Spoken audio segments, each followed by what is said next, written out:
Sir, what is 30A? 30A Bharat के संविधान में एक ऐसी धारा है,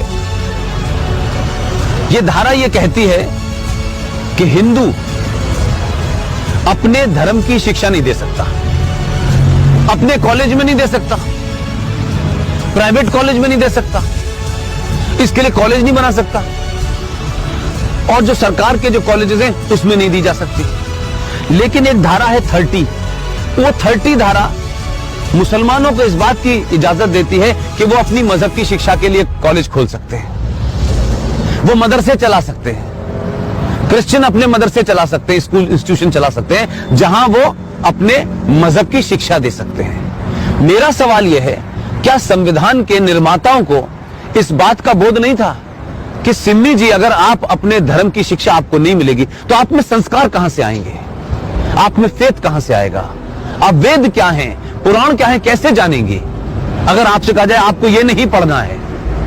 और भारत में एक ऐसी सिविलाइजेशन जिसके 5000 साल का जो रिटन डॉक्यूमेंटेशन है, उसमें भारत का कोई भी आप दौर देख लें, कभी भारत की सनातन संस्कृति के मानने वालों ने दुनिया के किसी देश पे हमला नहीं किया। यह शब्द बलात्कार हमारी संस्कृति का हिस्सा नहीं था।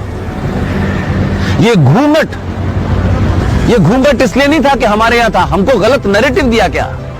ये भारत के अंदर जब मुगल शासक आए, उनका एक ही एजेंडा था कि जितने गैर मुस्लिम औरतें हैं उनका रेप करके उनकी नस्लों को सुधारना है। ये बलात्कार शब्द हमारे साहित्य का हिस्सा नहीं था, ये तलाक शब्द हमारे साहित्य का हिस्सा नहीं था। हमारी परंपरा और संस्कृति में 7 फेरे जीवन भर के लिए जाते हैं।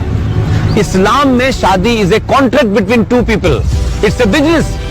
आपने शादी मुझसे की और शादी करने के कुछ दिन के बाद आपको लगा कि मैं रहना नहीं चाहती, तो बिजनेस कॉन्ट्रैक्ट है, आपने कॉन्ट्रैक्ट कैंसिल कर दिया।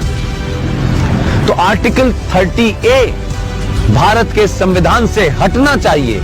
इस देश के 90 से 95 करोड़ हिंदुओं को उनका शास्त्र क्या कहता है, उनका वेद क्या कहता है, इसकी शिक्षा की इजाजत देनी चाहिए। और मंदिरों के ऊपर जो हिंदू पैसा चढ़ाते हैं, यह भी एक लॉ है जो नहीं पता देश को।